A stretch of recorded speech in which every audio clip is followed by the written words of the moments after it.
han obtenido una condena bastante benévola, bastante leve, si se quiere, a juzgar por la gravedad de los delitos. Nosotros vamos a hablar en primer lugar con Julio Arbizu, ex procurador anticorrupción. Bienvenido, señor Arbizu, a Exitosa. Sí, buenos días, ¿cómo le va? ¿Qué tal? Buenos días. Kenji Fujimori y varios de las personas que lo apoyan dicen de que no ha habido un tráfico de influencias como lo ha determinado la justicia, que en realidad esto es la política, que ellos se han puesto a conversar y que siempre se hace esto, las tratativas políticas para llegar a un acuerdo, que en realidad también lo ven hasta de otra manera, que es un hijo buscando el indulto humanitario de su padre, pero el indulto humanitario de un señor expresidente que está preso por delitos de lesa humanidad, ¿no? Entonces, ¿cuál es su lectura sobre este caso? Bueno, lo primero es que habría que decir que si esto es un asunto usual, un asunto corriente entre los políticos del país, entre los parlamentarios del país, a lo largo de la historia, hay que desterrar esa forma de pensar, ¿no? Efectivamente, a lo largo del último tiempo hemos tenido muchos ejemplos de compra de votos, de negociaciones bajo la mesa que involucran ofrecimientos y respuestas de bandos distintos o de agrupaciones políticas distintas en función generalmente de intereses personales, familiares, casi siempre económicos, ¿no? Y eso creo que distorsiona absolutamente el sentido del ejercicio de la función pública, un ejercicio de la función pública en términos éticos, ¿no? Así es que eso definitivamente no es una excusa, no debiera serlo y no debería instalarse tampoco en el imaginario colectivo como algo permitido para nuestros políticos o nuestros representantes. De otro lado, el hecho de que esto tenga o haya tenido en algún momento un fin altruista en función de los intereses de la familia, tampoco le importa al tipo penal que es general, que es para todos, ¿no? Y que acarrea una prohibición de valerse de la función pública para obtener beneficios que no sean para todos, ¿no? Que sean personales. De tal manera que a mí me parece que ninguno de estos argumentos que se han exhibido en el último tiempo en favor de la presunta falta de responsabilidad penal del señor Fujimori corresponden al caso. ¿Y usted cree que los argumentos o lo que ha determinado el juez está bien? Es decir, ¿está totalmente sustentada esta sentencia de 4 años y medio? Han pedido prisión efectiva, 4 años y medio, pero de prisión efectiva. Sí, recordemos que la Fiscalía había solicitado 12 años, ¿no es cierto?, sustentando o argumentando la concurrencia de 2 delitos, y el señor Fujimori y sus coimputados han sido absueltos del delito de cohecho y han sido finalmente condenados por el delito de tráfico de influencias. Para ello, además, la sala ha tenido que hacer un pronóstico de la pena, una revisión de los antecedentes del caso y de los antecedentes personales de los imputados para saber en qué tercio de la pena, del lapso de la pena, coloca a estas personas, y al señor Fujimori en todo caso le ha colocado una pena que está en el tercio inferior de la pena. Vale decir, el mínimo de la pena para el delito de tráfico de influencias es 4 años y han señalado para el señor Fujimori 4 años y 6 meses de prisión preventiva efectiva, de prisión efectiva. Me parece que es digamos, en sentido de proporcionalidad bastante justo. El señor Fujimori y su defensa han obtenido una condena bastante benévola, bastante leve, si se quiere, a juzgar por la gravedad de los delitos, que insisto, esto tiene un largo tratamiento en la judicatura peruana. Recordemos que en el año 2000 el señor Alberto Curi, curiosamente, también, digamos, con el trasfondo de un Fujimori, tratando de torcer la voluntad popular y torcer los votos de los representantes, fue condenado también por el mismo delito por comprar votos o por haber entregado su voto más bien, ¿no? Comprado por Vladimiro Montesinos, en ese entonces el hermano gemelo de Alberto Fujimori. Muy bien, entonces acá lo que tenemos que diferenciar bien es el tema penal y otra cosa muy distinta es las disputas familiares, porque también se ha centrado mucho en que esto fue motivo de de la exposición de la pelea o la lucha del poder entre Keiko Fujimori y su hermano Kenji Fujimori, ¿no? Como que lo puso en bandeja para que lo mandaran a la cárcel Keiko a Kenji Fujimori y que también le quitaran el indulto a su padre. Bueno, ciertamente, y eso no obsta que los cargos imputados al señor Fujimori hayan sido probados por el Ministerio Público y recogidos en su sentencia por el Poder Judicial. Es decir, sí, esto viene seguramente de un operativo pensado por parte de la agrupación política Fuerza Popular y su presidenta, la señora Keiko Fujimori, que ha permitido, ¿no es cierto?, a través de el recojo de una serie de evidencias, ha permitido que la Fiscalía haga su trabajo y finalmente encuentren culpable al señor Fujimori.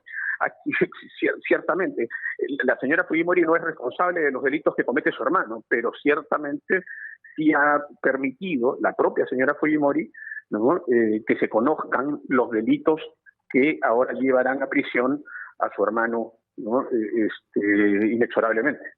¿Y qué pasa con los otros que participaron aquí? ¿Qué pasa con los intermediarios? Es decir, ¿qué pasa con el señor Yufra, ¿no?, exministro? ¿Qué pasa también con PPK, que se supone que era el gran beneficiario? Sí, es una buena pregunta, ¿no? Es una buena pregunta. Yo creo que allí hay un vacío que en algún momento deberá corregirse. Es decir, no he estado atento al proceso completo, pero entiendo que evidentemente si es que hay algún tipo de indicio que coloque a estas personas del régimen del señor Kuczynski y al propio señor Kuczynski como con algún tipo de cargo, de título de imputación, ¿no es cierto?, puede ser encontrados como instigadores, por ejemplo, ¿no es cierto?, o como autores mediatos, pues habría que pensar también en eso, ¿no? Pero si hasta este momento ellos no han sido incluidos en este proceso, porque en realidad no sabemos, lo que sabemos es que son los congresistas, los llamados Avengers, y Kenji Fujimori, los que han estado incluidos en este proceso, no han participado en este enjuiciamiento, simplemente ya prescribió, no se les puede enjuiciar más adelante. ¿Cómo funciona? Sin duda que se les puede enjuiciar. El hecho, o sea, si el delito no ha prescrito para el señor Fujimori, ¿no es cierto?, pues no ha prescrito tampoco para estas personas. Es decir, de hecho, el delito de tráfico de influencias en su tipo base tiene hasta 6 años de pena privativa de libertad. Eso, en la medida en que este es un proceso en giro, ¿no?, suspende el plazo de prescripción y le añade para un plazo extraordinario la mitad de ese plazo máximo, es decir, 6 más 3 son 9 años, de tal manera que esto no ha prescrito y perfectamente podrían ser incluidas otras personas si es que hay algún tipo de indicio que genere esa conexión, esa posibilidad de conexión, ¿no? Ahora, el delito de tráfico de influencias penaliza la invocación de influencias reales o simuladas. Lo que podría haber, eventualmente, lo que yo le decía, es una imputación a título de instigación, por ejemplo, ¿no?, desde la Presidencia de la República o desde algún ministerio. La imputación contra Kenji Fujimori es a título de autor. Muy bien. Yo quiero pasar rápidamente, ya para ir terminando esta entrevista, ya que estamos hablando tráfico de influencias, no puedo dejar de pensar en Bexy Chávez, porque a ella se le ha abierto una indagación preliminar también por tráfico de influencias. Ha salido en su TikTok a dar una clase magistral prácticamente a la fiscal de la Nación, llamándole Blancanélida Colán, diciéndole que se le va a caer todo porque ha sido muy precoz y que no tiene nada que ver con el tráfico de influencias. Y cuando hay una noticia criminal, normalmente se abre estas indagaciones cuando hay alguna sospecha, ¿no? ¿Usted cree que esta noticia criminal sí tiene sospechas para indagar? Acá no la están sentenciando, están indagando sobre una posibilidad de tráfico de influencias y los dos delitos más que se le ha comenzado a indagar? Bueno, a ver, para la apertura de una investigación preliminar efectivamente basta con un nivel indiciario, con el conocimiento de la noticia criminal por parte del Ministerio Público. El Ministerio Público está habilitado, obviamente, para abrir una investigación preliminar, ¿no? El asunto es que yo creo que desde el poder, ¿no?, y todos quienes ejercen cargos en la administración pública deberían estar absolutamente dispuestos a que las investigaciones se realicen de manera imparcial y de manera exhaustiva. El problema es que quizá en el último tiempo se puede revelar algún tipo de sesgo en algunas investigaciones. No sé si específicamente en este caso, pero yo le diría que cualquier persona, cualquier funcionario público debería estar sometido no solamente al escrutinio de la ciudadanía, sino también al de los órganos de administración de justicia.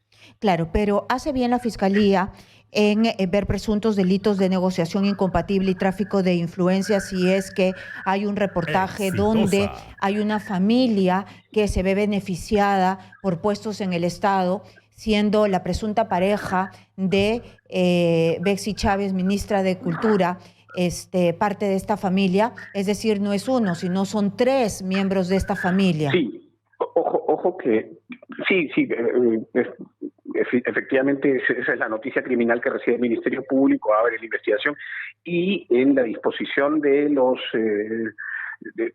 actos de investigación tendrá que decidir el Ministerio Público si hay un caso o no, ¿no? Si se formaliza investigación preparatoria, si tienen un caso o no lo tienen. El tema de la negociación incompatible es muy complejo, ¿no? Porque aquí lo que se tiene que probar es el interés indebido.